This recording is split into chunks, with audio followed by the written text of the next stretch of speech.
Bonjour, cette vidéo présente la modélisation sous forme d'algorithmes des systèmes séquentiels.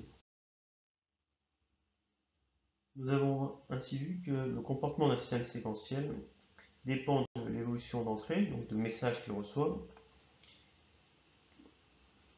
de tests logiques ou mathématiques, pour pouvoir émettre des ordres vers des actionneurs, vers des effecteurs.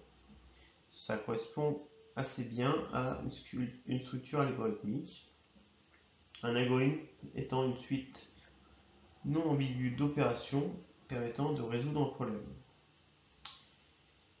N'étant pas dans une discipline ayant pour objectif de décrire du code informatique, nous privilégierons une représentation graphique de ces algorithmes, et donc les algorigrammes.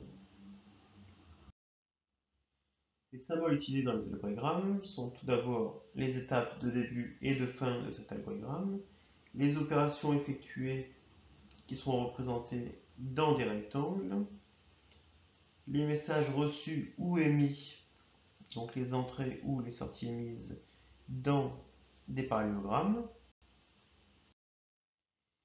Les tests seront réalisés dans des losanges, avec la sortie, si le test est vrai, généralement directement vers le bas, et la sortie, si le test est faux, représentée avec cette petite barre barrant la flèche de sortie.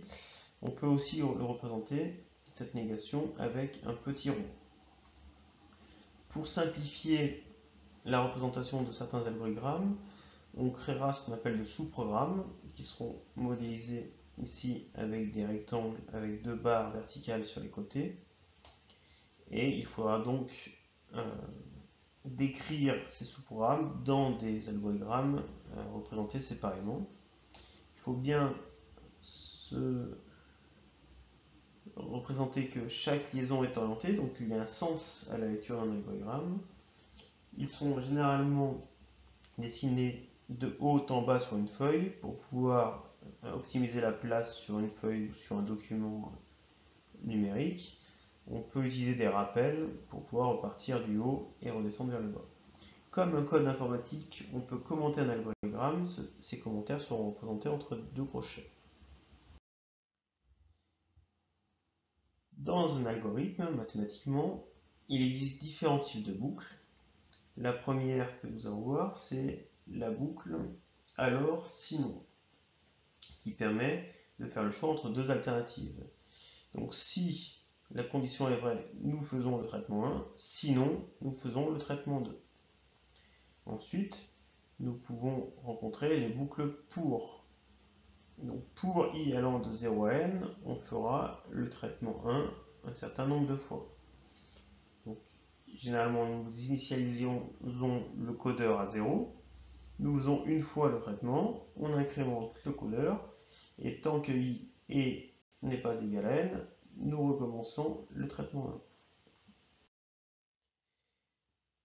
La boucle tant que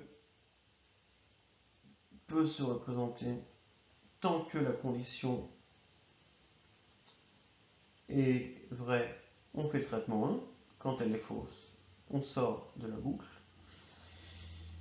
Cette boucle tant que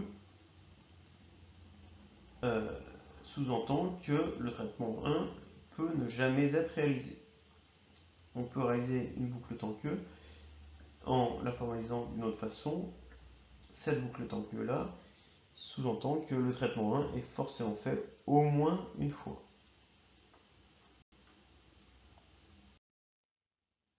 Voilà pour la modélisation des systèmes séquentiels sous forme d'algorigrammes.